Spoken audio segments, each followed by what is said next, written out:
Hello, my name is Caleb Stahl. I am a senior at the University of Maine of Augusta, and in this last semester, I am taking a class titled Sociology of Health and Healthcare, where we start to think about health and quality of life issues in a big picture sort of way. In addition to weekly readings and responses, our main assignment over this last semester was to develop an in-depth analysis of a community health issue. The purpose of this project is to engage deeply with research literature, local health data, community health needs assessments, and sociological concepts to analyze the social consequences and consequences of an issue impacting the health of a local community or group. My title for this project is A Place with Purpose, because I believe that Bath is a place with purpose. Thank you for taking time out of your schedule today to discuss an issue facing the City of Bath, some of the research behind this issue, a proposed intervention to this issue, some possible implementations of this intervention, and finally, how we might assess the effectiveness of this intervention. The issue I would like to discuss today is the number one issue facing Saginaw County as identified by the Maine Shared Community Health Needs Assessment Report in 2022. The Maine Shared Community Health Needs Assessment is a collaboration between Maine CDC, Central Maine Healthcare, Northern Light Health, Maine General Health, and Maine Health. The number one priority for Saginaw County, of which Bath is the county seat, is mental health. The Center for Disease Control defines mental health as our emotional, psychological, and social well-being. Mental health affects how we think, feel, and act. It also determines how we handle stress, relate to others, and make healthy choices. Mental health is important at every stage of life, from childhood and adolescence through adulthood. Emergency department usage was also frequently identified as a health concern related to mental health. The mental health emergency department rate per 10,000 population in Saginaw County from 2016 to 2018 was about 197. This rate is significantly higher than the state, which was 182 over that same period. In addition to my role as a UMA student, I am also a firefighter paramedic for the City of Bath, and I live right down the hill at 846 Middle Street. That's my house in the bottom left corner. That is not me in the ambulance or in front of that epic looking fire. From my house on 846 Middle Street, I can walk right up Winter Street to walk to work every shift. This short commute is in huge contrast to many of the employees who work here at BIW, and they often have to travel up to an hour or more to arrive at their shift. As a firefighter, I have personally been affected by both intense short-term stress and long-term chronic stress. I am lucky enough to have the support of my family who make any singular bad day nothing in comparison to the happy life I feel fortunate to live. And my love of my family fuels my desire to serve this community so that it continues to be a safe and happy place, not just for my children, but for all of our friends. And Bath isn't just a safe and happy place to live in, it's a great city to live in. According to countyhealthrankings.org, it's the second healthiest county to live in Maine. Saginaw is. The city has many great outdoor spaces, including the Library Park, Southern Park, and Whiskey Trail. Another thing I love about the community of Bath is how much support and outreach is available to members. We learned in sociology how important social frameworks can be. There are many resources available to help folks that are struggling, like the Bath Food Bank, Salvation Army, and Bath Housing. All of these things help contribute to Bath's strength as a community, and I'm grateful for the work that goes into these resources. But there are still challenges facing city life. Bath is a city after all. Life that need to be addressed. It's not my intention to overwhelm you with statistics, but I would like to highlight a few different factors affecting mental health outlined by several studies. My sources are available at the end of this presentation if you would like to read more or see more context. A 2019 study of life expectancy and mortality rates in the United States showed that the biggest increases in midlife mortality rates occurred in New England. A major contributor has been an increase in mortality from specific causes. For example, drug overdoses, suicides, and different organ system diseases. In addition to people dying early, a 2017 study showed that the rise in income equality in the USA in 1980 to 2015 has coincided with widening inequalities in health and longevity. Not only do the poor have lower incomes, they increasingly live shorter lives than do higher income Americans. And although Saginaw County has lower income equality than the national average, households with higher incomes had incomes 3.8 times that of households with lower incomes. This data is available on uscensus.gov and countyhealthrankings.org. Another challenge facing the mental health of Bath citizens is the rural versus urban health disparities. A 2014 study in the American Journal of Preventive Medicine showed that people in rural areas like Bath have higher mortality rates than those in urban areas. In addition, there was a 151% increase in drug overdose deaths that occurred in the United States between 2010 and 2018. Anecdotally, as a paramedic working in Bath, I've been on my share of overdose calls, and they're very heartbreaking. There have also been many times where we've been able to arrive on time and are able to help, but there's some times when just nothing can be done. It's not my intent to use statistics to scare anyone into action, but there are some risk factors affecting many living in Bath that we need to be aware of. But luckily, not all of the research I've done was negative. Getting back to the issue at hand, mental health, a 2019 study showed a link between aerobic capability and depression. I like this study because it doesn't body shame. It shows no correlation between number of skin folds and depression, but it does show a link between VO2 max and depression. VO2 max is a measure of aerobic capability. Basically, it shows that people who are in better aerobic shape are less likely to be depressed. I don't want to suggest that people who are depressed should just exercise or that they are solely responsible for their situation. I just want to suggest that it might help. In addition to exercise improving mental health, a systematic review of 8 years of research showed that outdoor, nature-based interventions are helpful in reducing stress, anxiety, and depression. Now, when you add exercise outdoors to the mix, you really start to see results in mental health. So, what is the point of me showing all these different studies? Let's go over the big takeaways. First off, overall, Bath is doing good.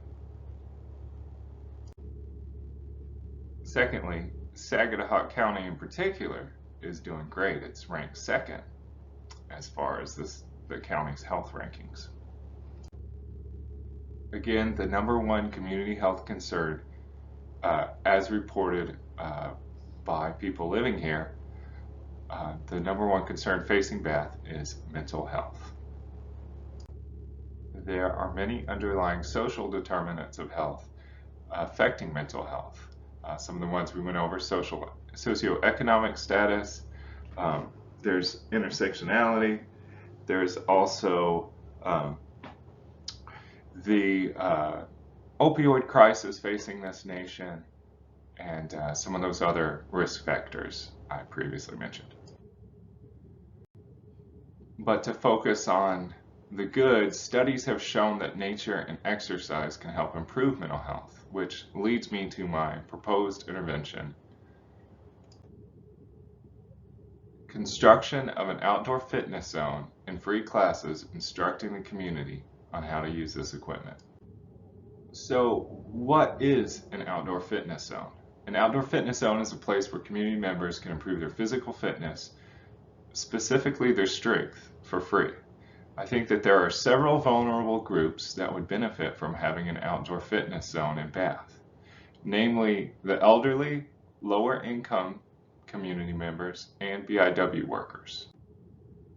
Beginning with the elderly, a 2015 review stated, sarcopenia, which is muscle loss, is a strong predictor of disability, morbidity, and mortality in older persons, and physical activity with or without protein supplementation has been demonstrated to be effective in improving muscle mass and function and in preventing disability and frailty in older persons. This would also positively impact our lower income community members. Although the parks and hiking trails are available to increase aerobic capacity while spending time outdoors, there is not a cost-free strength building option for our lower income community members. Bath YMCA subscriptions with their gym, their costs can be prohibitive despite their scholarships and assistance, which are greatly appreciated. The third group this will benefit, I believe, will be BIW workers. As mentioned earlier, many BIW workers face long commutes and they also face stressful working conditions. In my experience at Bath EMS, we tend to go on about 1 to 2 cardiac or respiratory calls a week at BIW that are exacerbated by mental health. Having an outdoor fitness zone that is available would provide a healthy stress relieving activity before or after their shift begins or ends. And I think we might even get bonus points if the zone is within walking distance or eyesight range of BIW, like say at the new Riverwalk. So I hope this has you wondering, how could this work in Bath? Well, why not ask our friends? Fitness centers have been popping all over the state the last few years, and I think this has been spurred on by the pandemic. People wanting to exercise outside and still be around other people. The fitness projects in Bangor, Lewiston, Brewer, and Hampton show that there's an interest and need for a free option to take care of your mental and physical health. Right, but nothing's free, right? Well, with your blessing, we could contact AARP for continuation of their Bangor project that they funded, their fitness on there. Alternatively, we could request the funding from BIW. The Navy who are stationed here receive Y memberships through the military, but BIW employees, they only receive YMCA discounts. An investment into the health of Bath would be an investment into their employees' health, and possibly fewer days missed due to sickness or illness. We could coordinate to have instructional classes for different departments of BIW and maybe even have competitions between different BIW groups. Additionally, there is $500,000 available right now in grant funding for the state of Maine for community health options. This is how the fitness zone in Lewiston was funded. In some small towns in Maine, local volunteers even helped with the construction of these fitness zones. Okay, great, but how can we be sure that this will help? Well, according to Health in Place, a scientific journal, studies show that in Australia, time and again, installation of a fitness zone increased both park attendance and moderate to physical activity in participants. In spite of the dynamic nature of parks, we saw that nearly all fitness zone installations were used on a regular basis, and their use appeared to be similar during both follow-up periods. When first installed, fitness zones appeared to attract new park users. They also found that it brought more people to the park in general. But something that is critical to the success of this project is that we have volunteers like myself who are willing to offer free classes to not only show how to use the equipment, but also to bring people together on a regular basis. Creating an outdoor community is vital in ensuring that flyers circulate through the city, throughout the city, through places like the food bank, the senior center, local businesses, the Washington House, and the Mid-Coast Forecaster newspaper. Um, News stories will help get the word out about the different groups meeting up. We can assess the effectiveness of an outdoor fitness zone as an intervention in several ways. In the studies mentioned earlier by Health in Place, they measured engagement by counting daily visitors with video cameras. As a paramedic for the city of Bath, the biggest change I'd like to see is a reduction in the statistic mentioned earlier. The mental health emergency department usage rate per 10,000 population in Saginaw County. So right now it's at 197 per 10,000, and I'd like to see that number go down so that we have fewer people living in crisis. Another key finding Health in Place made that I just want to reiterate is that classes on instruction dramatically increased participation and use. There's a social element that's crucial for this to be an effective intervention in our community. If this fitness zone is well lit and accessible to all ages, well, at least 14 years and up, and most importantly, having those ongoing classes, it will be a success. And like I said, I'm willing to help volunteer with these classes, and I'm sure others will be as well. If we don't have classes, we will have the community equivalent of a treadmill used as a clothing rack. And that's something I do not want to happen. In putting together this presentation, I compiled some resources like funding options, contact info of different towns in Maine that have implemented these outdoor fitness zones, and some of the key research. I am happy to share everything that went into the making of this presentation.